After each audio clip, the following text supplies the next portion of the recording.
Hello and welcome everyone. We have Mydhili here, and she is AIR 60 and she is our CL online student. And yes, it's a big news. And I just wanted to ask the very first question of mine to Mydhili would be, how did it felt like to be AIR 60? I think I was pleasantly surprised when the ranks came out. I know I've put in my work for the past, 16, 18 months, but it's still a very surprising feeling of elation when you see that you've made the top 100. So I was really excited. I'm still overwhelmed. I'm still, it's only been 24 hours. It's still sinking in, but I'm feeling great. So Mydhili, as you told me also that you were an online student. So, Mhm. how was CL online for you? And did you never went to the CL Bangalore? So let me just tell everyone that she's from Bangalore. So yeah, um, you never visited our CL Bangalore Center? Well, no, I was primarily an online student, so all my classes, most of my mocks I did take online. But towards the end, when we were approaching the date of the actual exam, I wanted to get a feel for the offline paper. And I think I gave maybe about 2 or 3 mocks at the nearby centers wherever I could. I spoke to the center, I said I'd like to give an offline mock, and they said, sure, why not? And so I did do that. I think that helped a lot on the day of. So What was the feeling of your parents? Like, how did they felt when they got the news of AIR 60? Um, I think obviously, they were very elated. They're still kind of calling friends and family and celebrating. It's wonderful to see them like this. Obviously, it's not why I chose to go into law, but seeing your parents happy with what you do and proud of what you've done so far is obviously a wonderful feeling. So yeah, they're very happy. Good to know. I think that is the most like they might be very, very, very proud on you, I believe. And also, I would really like to ask, did you tell the news to any of the CL mentor? Like you were like, okay, I want to tell this news to my one of my CL mentors. Yeah, I did actually. So today, after calling up relatives and everything, I knew there were a couple, especially, all my teachers have helped me so much, but there were 2 or 3 that I really connected with. So I mailed them, I called them, I let them know that I got AIR 60, and they responded. They told me that's wonderful news. And I owe a lot to them, honestly. They've helped me so much. They've cleared my doubts, even if they seem like silly doubts or minor doubts, and they've been a very integral part of my journey. So I was very happy to let them know that it's come to something today. So How did you find the mocks, the difficulty level of CL? And this time, as we already know that there was AR, the surprising element was the analytical reasoning in our logical section, where we usually were always facing the critical reasoning. So how was the mocks? Did they help? Did they didn't help? How was them? I think because from January of this year, we've written a lot of mocks. I believe I've written about 35 plus easy mocks. So because of that, I feel like CL mocks are very distributed. So maybe one week there would be a mock that was, relatively easier. There would be a mock that was maybe medium level. And then there would be, I remember one mock in particular about mid-year that threw us, like, completely caught us off guard. It was very difficult. And a lot of us, my peers, our marks dropped significantly. But I think that did prepare us for the day of, because when I walked into the exam hall and when I got the question paper, I flipped through it and I was like, okay, these are questions I've seen. These are questions I've done, from my textbooks and from my mocks and topic tests and, all over the place. I've spoken about this with my friends and I know that I can do something here. So I think it did help. And as for AR, actually, it's surprising because I remember when I was writing the paper, it did not even register that it was only analytical reasoning in that. I think a lot of people were maybe caught off guard by that, but I don't think I even noticed at the moment. And then I walked out of the center and I heard someone behind me say, "Oh my God, it was only on analytical reasoning," and then I realized that no, she's right. There were no critical reasoning questions. But I think that's a good thing because it shows that I was not even, I was not trying to overanalyze the paper. I just did what I could and I came out. So yeah, I think a lot of the ALET mocks help with that. SLAT mocks I wrote practically any mock that was available. So I think that did help. So, yeah, mocks did help, and you are soon going to go to your dream college, NLS. Was this only your dream college, or you wanted to go somewhere else? I mean, obviously, NLSIU is the top ranked college in all of India, and being a Bangalorean, I was born and raised in Bangalore, so it was ideal. But I was also looking at Nalsar because Hyderabad seemed like a lovely change of pace. I've grown up in Bangalore, like I said, so I was interested in the idea of maybe going out and seeing another city.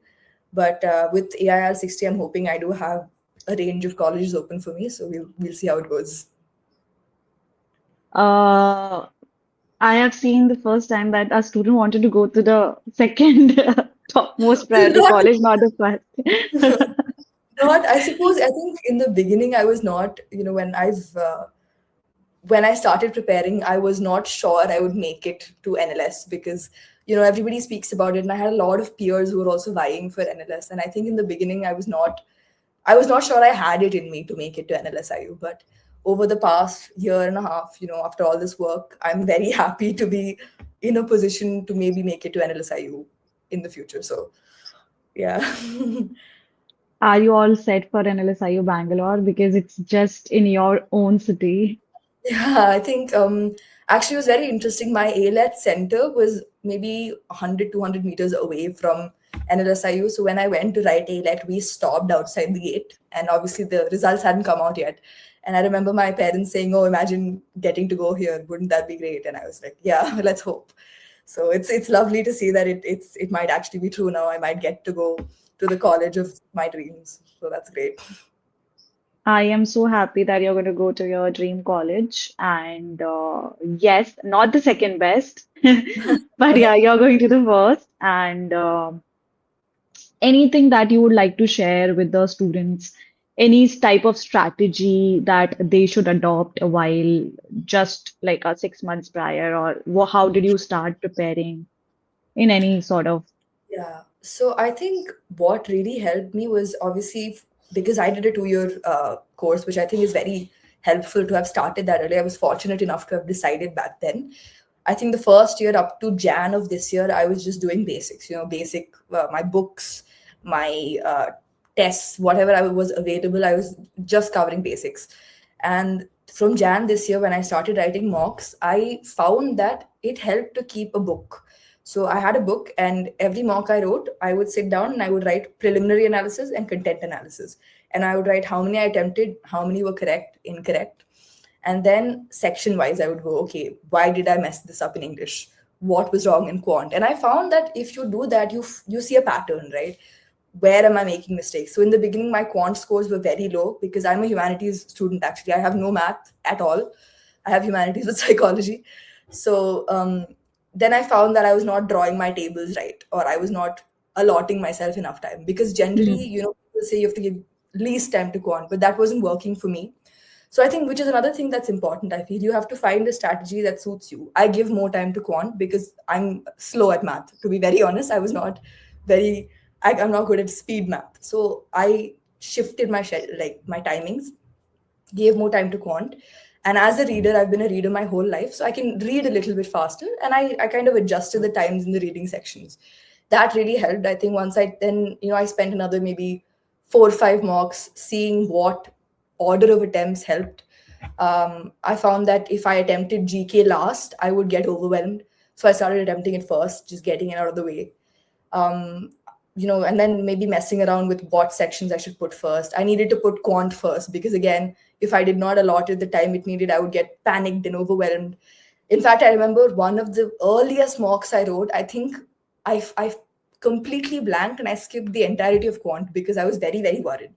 Then I learned not to do that, to kind of give it that time. And yeah, that book really helped. I wrote, it's like, maybe I still have it in my cupboard, actually. It's like half full of notes and tips and tricks and everything. I'm very glad to have kept that. I think I'll keep it forever now as a memory of how far I've come and how much work really went into this. So that's there. And I think I just want to say that you need to have a good support system too, right? I'm fortunate enough to have supportive parents, a good circle of friends. I could speak to them, I could connect with them. One of my classmates was also in CL, and we used to have weekly GK sessions. And yeah, it was very helpful overall to have somebody to lean back on. So that also helped, I think. I think you should auction that diary or the notebook that you have. Students would love to have it, like the people who are going to prepare for CLAT 2027, you should auction it for some money. That's Yeah. gonna help, right? Were you also enrolled somewhere else other than CL? No, for me, I mean, I have to say that CL was it for me. I didn't no other mocks, no other GK sources. I always felt like, with GK especially, I have a lot of peers who are maybe, looking at multiple sites and multiple, uh, you know, newspapers, in which I'm sure it might have worked for them. But for me, I found that just one source of GK. I read the newspaper every day. I kept multiple books. So I divided GK into like weekly GK and monthly GK and, trivia. I had a little blue book. I called it my trivia book. I would just any facts I found that didn't fit anywhere in particular. How many Wimbledon titles has Novak Djokovic won? Anything I saw here and there. So, but again, I feel like it's to each their own. I can't learn online. I mean, I can't learn on Word documents. So I had to keep physical notebooks. And I think a lot of your CLAT prep is about finding what works for you. And that's what I think I've picked up over this past year. You have to find what aligns with you as a learner. Online coaching worked for you? Yeah, it did actually. I think it was even better for than offline coaching for me because I live in a relatively suburbs of Bangalore, and all the centers were maybe an hour and a half commute away from me. And I think that if I had done offline, the commute would have drained me. I would not have been able to focus at home or anything. But because I was doing it online, I had if I could if I had missed a class because I was sick or because I was not able to attend, I could go back and watch a recording. I could, I it was more convenient for me. I think I could attend when, like I said, recordings when I'm not feeling well or anything like that. I feel like online was just better suited to me, so it I helped. think Yeah, it's the online thing is more convenient in the tier one cities, I believe, right? yeah. If you Where the have, commute is actually difficult. especially with Bangalore traffic, I know everybody talks Yeah. about it, but it's genuinely killer. You can't go anywhere, especially Saturday, Sundays. If I had done weekend classes, it would have been a huge uh, chore and it would have taken away from my prep time. So I think online was the right choice for me. And offline mocks were the best choice, I think. Yeah, That you chose, that's the best thing that you chose. yeah, I think, I did write most of my mocks online, but like I said, 2, 3 near the exam just to find out the procedures and, how I would manage the technicalities, I did write offline. And another thing I think helped as an online student was I bought multiple copies of OMR sheets to just fill in at home. And I used to do that like the 2, 3 weeks before the paper, I would sit and just circle to make sure that I was not going to be flustered in the exam hall with an OMR sheet. So that did help. That is an amazing strategy to follow. One basic thing that you might have done, and it was a blunder for you in the last few months or weeks while you were preparing for CLAT, and other students should not do. I feel like in terms of blunders, I feel like I did leave a lot of GK for the last maybe 3, 4 months. I did do weekly GK, but a lot of topics I think got a little flustered towards the end, and that I did manage to wrap it up before the date of the exam, but it was a bit of a pressure on me to finish that much in maybe not enough time for that. I gave So I would say, if you think you've given enough time for GK, you're wrong. You need to give more time. It takes up a lot of time. GK is endless. So that's there. I would want future aspirants to keep that in mind. It was lovely talking to you, and I hope you do good while you're there in your NLS. And you do know that NLS is the only institute now that has trimester systems. Yes, yes, we've been. So yeah, so it's pretty hectic, but yeah, all the best, and Thank you I so know much. you will do it. You will also have your own books that you can just auction while you're there in your college as well. Just in case I need some canteen money. Yeah, yeah. So yeah, it was lovely talking to you, and I hope you do good. Thank you, Maithili, for being here on our platform. Thank you so much for the opportunity.